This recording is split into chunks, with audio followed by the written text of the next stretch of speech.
Les amis, salut à tous de Tech Planet GT et aujourd'hui dans cette vidéo nous avons de la chance car nous sommes en présence de 3 concept cars de chez Audi. Le but du jeu ça va être de montrer à travers ces 3 véhicules qu'il va être possible dans le futur d'avoir des véhicules 100% électriques avec une approche de la conduite autonome qui peut aller plus loin et ne pas oublier le concept de plaisir, le concept de détente à travers des volumes, des formes différentes mais toujours dans le but de faire plaisir aux clients. Du coup dans cette vidéo qu'est-ce qu'on va faire? Essayer de vous montrer assez rapidement que vous allez pouvoir vous faire plaisir, avoir un véhicule plus GT ou quelque chose de plus volumineux qui pourra répondre à vos besoins. Du coup, vous venez avec moi, je vais essayer de vous en montrer un maximum dans un temps qui va être un peu restreint et dans des conditions de chaleur, mais toujours avec l'amour de l'automobile. Ça commence maintenant. On y va.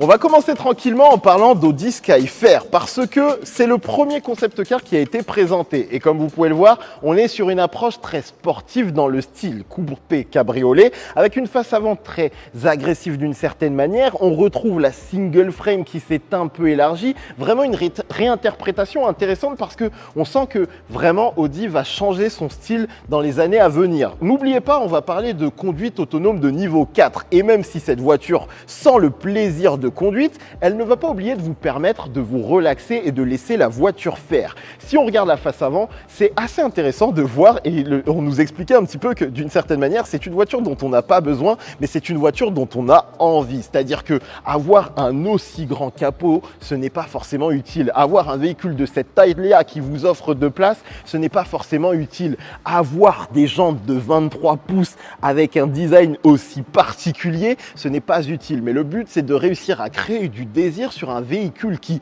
sur le papier, va un petit peu changer les codes. Il faut aussi qu'on parle 3 secondes les amis, des feux. Parce que c'est vrai qu'en général chez Audi, du côté des signatures lumineuses, ils avaient quand même tendance à profiter de gros blocs optiques pour venir vous créer une identité assez particulière à leur véhicule. Donc c'est intéressant de se rendre compte à quel point là, on est sur des feux extrêmement fins. Je suis très curieux de voir comment ils vont interpréter ça sur des véhicules de production parce que la finesse est surprenante. Ça les oblige même à venir du coup construire du volume autour du feu à travers la carrosserie en venant tailler un petit peu juste en dessous, en venir créer une sorte de paupière juste au-dessus pour vraiment pouvoir mettre un petit peu de profondeur à ce regard et puis toute l'identité, l'iris de cette voiture et du coup créer dans ce feu minuscule qui fait à peine plus que ma phalange. Il faut qu'on continue aussi à s'orienter un peu vers l'avant parce que cette calandre a vraiment changé par rapport à ce qu'on connaît d'Audi. L'idée de garder un petit peu cette identité de single frame mais en l'élargissant jusqu'aux extrémités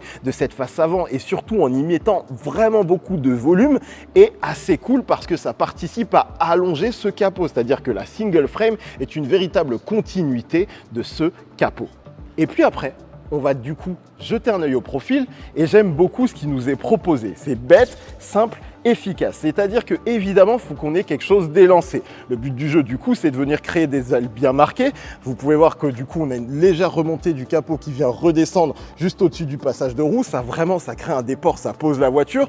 Logiquement, comme un corps humain, tu viens pincer un petit peu au niveau de la taille. Et du coup, vous pouvez voir à quel point ils sont venus creuser ici. D'ailleurs, on a un petit élément caché dont je vais vous parler dans quelques instants.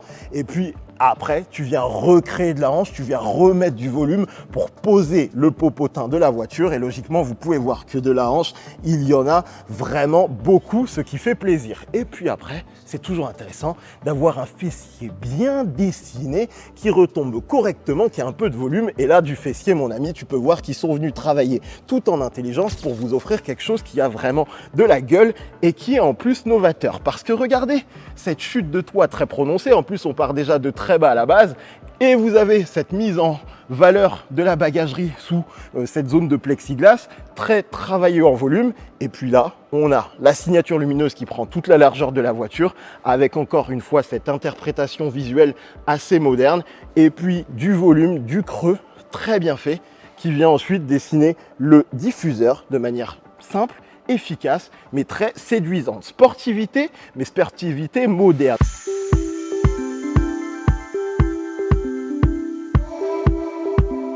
Du coup les amis, je vous expliquais qu'avec Audi Skyfair, l'idée c'est de pouvoir conduire quand on le souhaite. La voiture est là dans cette configuration-là. Vous pouvez voir que le volant est présent, mais également de laisser la conduite autonome de niveau 4 prendre le dessus et de profiter délicatement de l'intérieur. Et évidemment, la voiture a cette possibilité-là et du coup peut s'adapter à vos besoins. Le but du jeu est assez simple, c'est-à-dire qu'à partir du moment où vous ne voulez plus conduire et laisser la voiture faire, tout simplement, elle a la possibilité de venir élargir son empattement de 25 cm. Elle est en train de le faire et c'est assez magique. Et du coup, de vous faire gagner plus de place dans l'habitacle pour détendre vos jambes, profiter de votre passager et tranquillement profiter un petit peu du voyage. C'est-à-dire que vous êtes dans une sorte de salon roulant et on oublie un petit peu ce côté sportif pour vraiment profiter tranquillement de la route. Ce qui est aussi notable, c'est de voir un petit peu comment Audi a simplifié un petit peu son approche des tableaux de bord. On a un peu moins de volume, c'est très fluide et ça va presque en contraste avec l'extérieur qui justement est un petit peu plus expressif. Ce qui montre que véritablement l'idée, c'est que quand vous laissez la voiture conduire, l'esprit de Skyfair, c'est vraiment de te dire, limite profite de l'extérieur, regarde autour de toi, communique avec ton passager. À ce moment-là, c'est vraiment que du kiff, de la détente et l'idée d'être dans la tranquillité. Tu vas bien? Tout va bien? On n'est pas passé loin. Avec Audi Grand Sphere, le premier point que j'ai envie de mettre en lumière, c'est ce petit côté ovni qui vient mettre en lumière la bulle qui représente l'habitacle. C'est-à-dire que comme on a un toit vitré, évidemment, ils ont plus cette capacité à prolonger un petit peu les lignes, les rendre plus fluides que sur Grand Sphere.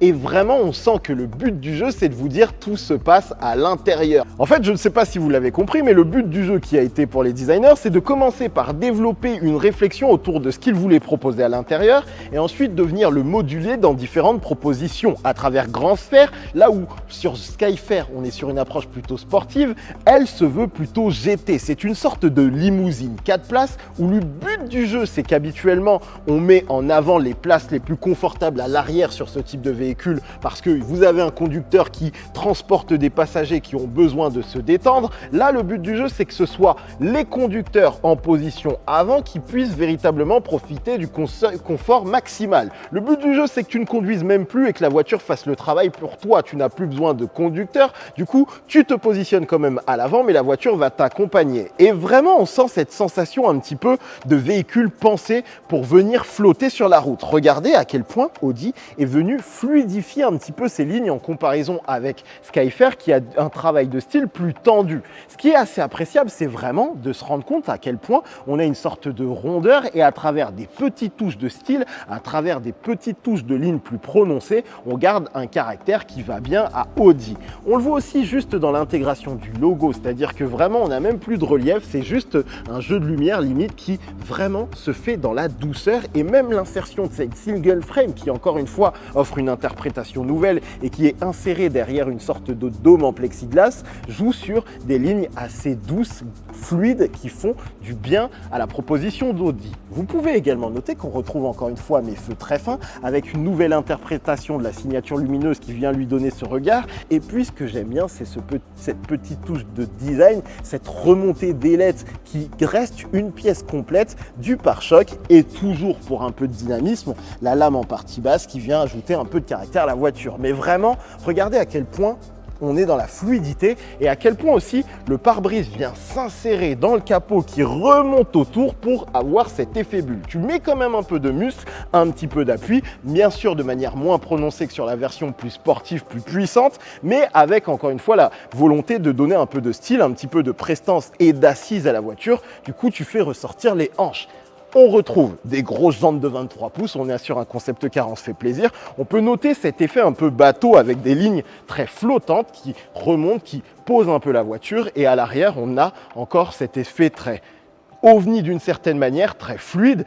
Et aussi cette belle suspension de style qui crée une sorte d'aileron qui n'en est pas vraiment un, avec deux pièces de verre assez surprenantes sur lesquelles je viens poser la main et qui vraiment crée toute une zone super douce qui viennent faire retomber la partie arrière pour créer cet effet de style très joli, très pincé pour vraiment donner du dynamisme à la voiture. Mais ce qu'il faut voir, et Jordan, je t'invite à vraiment venir te mettre en face, c'est ce côté assez différents OVNI, ces feux très fins qui marchent tellement bien et qui changent de ce que Audi nous a proposé jusqu'à présent. Vraiment, c'est trop beau. Et si ça arrive en véhicule de production, je suis vraiment preneur parce que pour moi, des 3 concept cars, je crois que celui-ci est le plus homogène, le plus équilibré et le plus sensuel d'une certaine manière, avec un côté réaliste qui n'est pas inintéressant du tout. Franchement, j'aime beaucoup. Et du coup les amis, à bord d'Audi Grand Sphere, vous pouvez le voir, encore une fois, le but du jeu c'est de pouvoir profiter d'un espace de détente. Et là je suis assez bluffé de voir à quel point on a une sensation d'espace et cette fameuse bulle au-dessus de ma tête que je vous ai montré à travers le design extérieur. Ce qui est cool, c'est de voir aussi la nouvelle interprétation du tableau de bord. Vous pouvez voir que le but du jeu c'est qu'ils ne viennent pas prendre de l'espace et du coup on a un système de rétroprojection qui vient afficher sur cette sorte de pièce en bois tous les éléments d'écran dont on peut avoir besoin. On a même ici un petit distributeur d'eau qui, dans des conditions climatiques plus maîtrisées, pourrait sortir. Et quand on le souhaite, bien évidemment, on peut également prendre le volant qui est intégré de manière très intelligente dans le tableau de bord et qui, si tout se passe bien, a la capacité de pouvoir sortir. Vous pouvez le voir, l'intégration me bluffe à quel point c'est bien pensé. Parce que jusqu'à présent, on le voyait souvent sous le tableau de bord, mais là, vous avez un axe à l'extérieur qui va faire venir ressortir le volant. Et là, franchement, c'est surprenant parce que clairement, j'ai l'impression d'avoir un volant flottant qui arrive auprès de moi avec... Là, les amis, on est dans le vrai futur. Pour le coup, c'est assez bluffant de voir à quel point vous avez 2 véhicules d'une certaine manière et à quel point vous vous rendez compte comme le volant n'est plus dans la voiture quand on est en conduite autonome de niveau 4. Et si ça c'est le futur, je dois le dire, admettons qu'on est sur autoroute et que le volant peut complètement disparaître pour me laisser dans une sorte de, de grand salon juste de détente, on dit oui. Et c'est l'idée qu'Audi essaye de nous mettre en avant à travers ce concept car Grand Sphere. Ma petite plante est présente et du coup, c'est que du bonheur et de la détente et de la chaleur aussi. Mais on se bat pour vous, on continue.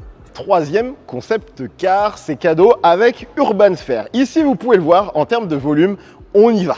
Vraiment, on en donne. Le but du jeu, c'est qu'à l'intérieur, tu sois comme dans un salon, mais de très grande taille. Alors, celui-ci s'oriente plus vers le marché chinois, de ce qu'on nous a expliqué. Vous le savez, c'est le genre de marché où véritablement, ils aiment l'approche luxueuse, les grands empattements, les volumes intérieurs. Et du coup, ça oblige aussi à simplifier un petit peu le design. Sur la face avant, quand même, on va regarder. On retrouve encore une fois notre style gun frame de nouvelle génération, très large, qui vraiment fait toute la largeur du faciès, avec encore une fois, une interprétation un petit peu nouvelle mais en connexion avec les 2 autres concept cars que je vous ai montré. Le truc cool c'est qu'elle est là pour communiquer avec le monde extérieur parce qu'on parle de mobilité, de conduite autonome de niveau 4 et la voiture par moment va devoir faire le travail par elle-même. Et du coup, à travers cette grande calandre, le but du jeu ça va être de pouvoir dire aux gens attention je suis là, je suis en train d'accélérer. On a vraiment grâce à cet affichage OLED la possibilité de varier les animations et visuellement en plus ça a véritablement de la gueule. On a vraiment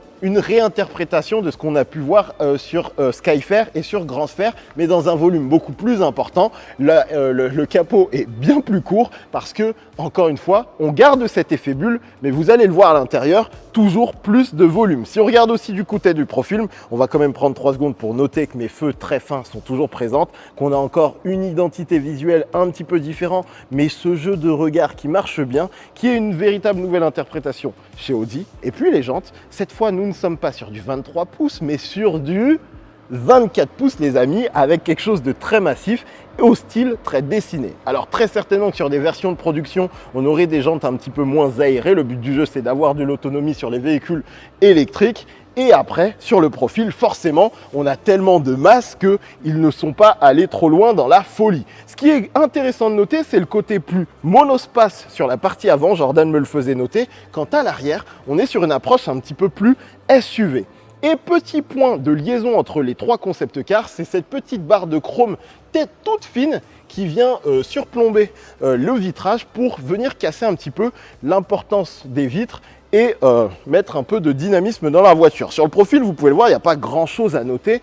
Et vraiment, ce que j'aime pas mal quand même, c'est le travail de dynamisme qu'ils ont mis sur un véhicule immense. Je crois qu'on est à plus de 5,15 m de longueur sur le véhicule. Mais à travers cette fameuse barre de chrome que je vous montrais, on vient créer une sorte d'aileron assez suspendu. On a un vitrage arrière qui est très prononcé en termes de chute et aussi sur l'arrière. Franchement, en fait, l'arrière a vraiment de la gueule. Les feux sont très fins et ce qui est malin, c'est que déjà, ils viennent dans le profil pour casser un petit peu la grosse zone de carrosserie très imposante. Et en plus de ça, on retrouve l'équivalent de ce qu'on a pu voir sur la face avant avec cette calandre, mais ici sur la partie arrière, toujours avec les écrans OLED qui vont pouvoir un petit peu communiquer avec des animations qui peuvent varier en fonction de la situation dans laquelle se trouvent les véhicules. Et après, point surprenant, mais dynamisme chez Audi, regardez-moi ce diffuseur. Imposant, puissant, parce que le but du jeu, c'est quand même d'avoir un peu de caractère et surtout qu'en termes de performance, on aura quand même un véhicule avec de vraies capacités parce que la nouvelle plateforme avec laquelle arrive Audi sera assez puissante. Sur Urban Sphere, l'accent est mis sur le rang 2. C'est ce qu'apprécient les clients asiatiques. Et du coup, vraiment, on est sur un intérieur qui, d'une certaine manière, ressemble à ce que nous propose Grand Sphere. Vous pouvez voir qu'on a toujours le rétroprojecteur, ce tableau de bord assez épuré, le volant très discrètement intégré à l'intérieur. Et ici, la zone de confort la plus importante se trouve au rang 2. Du coup, je m'y installe tranquillement. Hop. Et là, c'est que du bonheur parce qu'on a des écrans qui sont disposés. Le siège s'installe délicatement, prend du recul et la sensation d'espace est incroyable. Évidemment, on a des petits écrans qui vont me permettre de profiter du confort dont je peux avoir besoin. On a toujours le distributeur d'eau qui est placé en zone centrale. Vous pouvez voir qu'on a des zones ici qui sont en réalité des capteurs qui vont permettre à la voiture, par exemple, de garder, si je ne dis pas de bêtises, il y a mon visage vient... Ah, il check mon stress level. J'ai chaud les amis, je suis plein de transpiration, il va peut-être dire que je suis pas loin de la fin de vie. Mais apparemment, mon stress level est très bas, modéré. Mais voilà, l'idée clairement, c'est de pouvoir analyser. Apparemment, je suis à 53 sur 100 en termes de stress level. Mais je tourne une vidéo pour vous, la chaleur est présente, ce n'est pas simple. Mais vraiment, on a des capteurs qui vont pouvoir, par exemple, détecter là où se situent mes yeux pour pouvoir prendre le contrôle sur les éléments de contrôle qui sont intégrés dans la porte. Vraiment, l'idée, c'est de profiter du voyage avec des sièges qui sont si confortables et un effet salon. Cette petite moquette au sol qui m'a obligé à enlever mes chaussures, regardez à quel point c'est agréable de venir y passer les pieds. C'est vraiment l'idée que Audi essaye de nous proposer à travers 3 visions du véhicule de niveau 4 en termes de conduite autonome qui pourrait nous être proposé dans le futur. On a vraiment des approches qui à chaque fois changent, mais globalement l'idée est toujours la même. Profiter et se détendre à l'intérieur d'un véhicule parce que dans le futur, très probablement que nous n'aurons plus à conduire tant que ça. Et quand on voit les propositions qui sont faites ici, c'est vrai qu'on est assez pressé de voir ce que pourrait donner un véhicule de production avec ces idées-là parce que honnêtement, ça a de la gueule. Les amis, on arrive à la fin de cette vidéo. J'espère que cette présentation dans des conditions climatiques assez difficiles vous aura plu parce que c'est vraiment une chance d'avoir les 3 concept cars à disposition. Après, ils partent aux États-Unis. Donc nous, on a fait le déplacement et je suis assez content d'être venu voir un petit peu le futur du design Audi parce qu'il y a des choses qui me plaisent et surtout, il y a du changement. Il y a une simplification des lignes et un travail assez futuriste que j'espère qu'on pourra voir dans les versions de production. Honnêtement, j'aurais voulu aller un petit peu plus loin parce que le travail des designers sur ces 3 interprétations du futur de l'automobile avec la conduite autonome est vraiment intéressant et c'est cool de voir que d'une certaine manière, ils essaient de ne pas oublier le côté plaisir. Avec Skyfair, on le voit, le plaisir aussi du style à travers Grand Sphere et pour ceux qui ont besoin d'espace, de volumétrie, Urban Sphere, au bout d'un moment je m'y perds, mais vraiment vous avez plusieurs choix et on voit que le but du jeu, ça va être d'en offrir pour tout le monde. En termes de style, il y a de quoi faire et en termes de travail intérieur, il y a également de quoi faire. Bref, j'espère que ça vous a plu, c'était le tour du propriétaire. On arrive à la fin.